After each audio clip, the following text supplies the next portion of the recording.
Every Porsche enthusiast dreams of owning a GT3. They're lighter, sharper, more responsive, and absolutely incredible on track. But what if you already own a Carrera, Boxster, or a Cayman? Can you capture some of what makes a GT3 so rewarding to drive without spending GT3 money or turning your car into an uncomfortable race car? After years of tracking my 2010 Porsche 911 Carrera S, I think I found a really good balance. My goal was simple: keep the car comfortable enough to drive on the street while dramatically making it more capable on track. With my modifications, I was able to shave over 5 seconds off a lap and have no problem keeping up with the latest GT3s. This also made my car a lot more confidence-inspiring, predictable, and honestly just more fun to drive. Before we talk about making the car faster, we need to make sure our car survives the track day, because there's nothing worse than a mechanical issue ruining your track day. So the first thing I'd upgrade is the brake fluid, because you really need some high temp brake fluid that can handle the abuse. Some of the Porsches come with some .4 ATE Type 200 brake fluid, which is pretty good for your first few sessions. But as you go faster, you're going to want to upgrade to something like the Castrol SRF that has a much higher boiling point. The Castrol SRF is a very expensive brake fluid. It's almost $100 versus some other brake fluids that are around $30 to $40, but it is really good at preventing brake fade.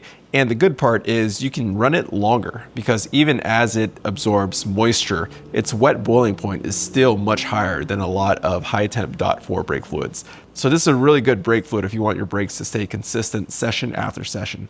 So the next thing we're going to talk about is engine oil. From the factory on a lot of Porsches, Porsche uses 0W40 oil.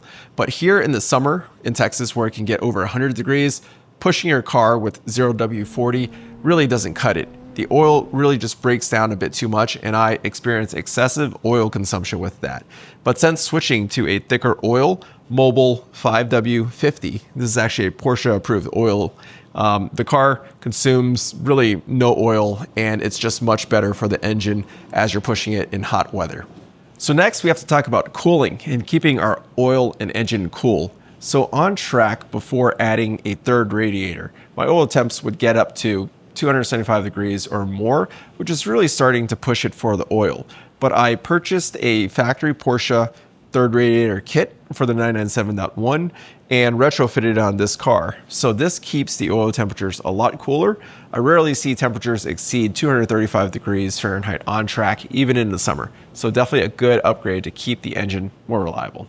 And now let's talk about consumables. You're definitely going to be going through tires and brakes very frequently if you're going to be driving on track regularly. So you want to make sure you have a good set of tires with plenty of tread left, and you also want to make sure that your tires aren't too old.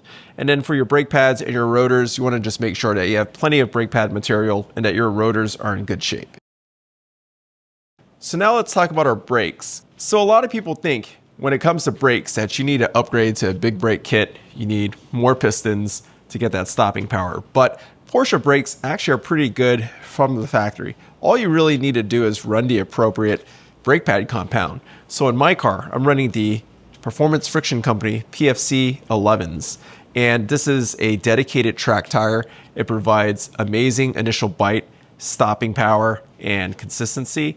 But also you can use it on the street. Sure, like other track pads, it does squeal when cold, but the bite on these brake pads, even when cold, is significantly better than the stock brake pads. In addition to that, for the brake rotors, I'm actually running the factory cross-drilled rotors, but as you can see here, they're starting to develop heat checking or cracks, from each of these drilled spots. Right now, they're still good, but I'll eventually need to replace them. So if you do get more serious into track driving and you change your brake rotors, you're going to want to move away from the cross-drilled stuff, and you want to go with a slotted rotor that's going to be a lot more durable and not have the cracking issue. And in addition to having the right race pads, I have some stainless steel lines here that I'm going to be upgrading to. The factory brake lines on my car, they're pushing 12, 13 years old, so it's getting to the point where I should probably replace them anyways. But what I'm also noticing is that when I drive the car hard for several sessions, the brake pedal gets a little bit softer, and it's not because of the brake fluid, but we have these rubber lines here that under intense braking pressure, they're going to expand a little bit. And the fact that they are 12 years old means that they're going to have more flex in it than they did when they were brand new. So these stainless steel brake lines from ECS Tuning should help drastically. So with race pads, race fluid, and stainless steel brake lines, our braking system is much better. But if we're going to be driving on track a lot, this means we're going to be changing our brake pads and rotors frequently. With the stock setup, you have steel bolts for your brake calipers that thread into your aluminum uprights. So if you take these bolts on and off over time, many times, you're going to wear out the aluminum upright and you might actually strip it out. So what we've done here is we moved to brake caliper studs. So you're just taking off a nut and the only wear and tear is on the steel stud rather than on the aluminum upright. Let's talk about power, because a GT3 isn't just a better handling Carrera, it also has more power. So with these naturally aspirated engines, you really can't gain that much power. But one of the low-hanging fruit areas is helping the engine breathe better, and that's in the exhaust system. So I use my aerospace engineering background to actually design my own custom exhaust system under the ECG Performance brand. We have high-flow catalytic converters with headers and our valve catback system. So with the valves open, it sounds incredible. Perfect for track driving or even cruising around on the street. But when you close the valves, the exhaust system is really quiet and perfect for just dual purpose daily driving use. Now with this system, I dynoed it before and after. It gained about 20 wheel horsepower and pound-feet of torque. So that puts the output of the car at about 405 horsepower. Definitely still less than a GT3 of this same era, but you could definitely feel the increase in power and torque on the track, and the sound that comes with it is just amazing.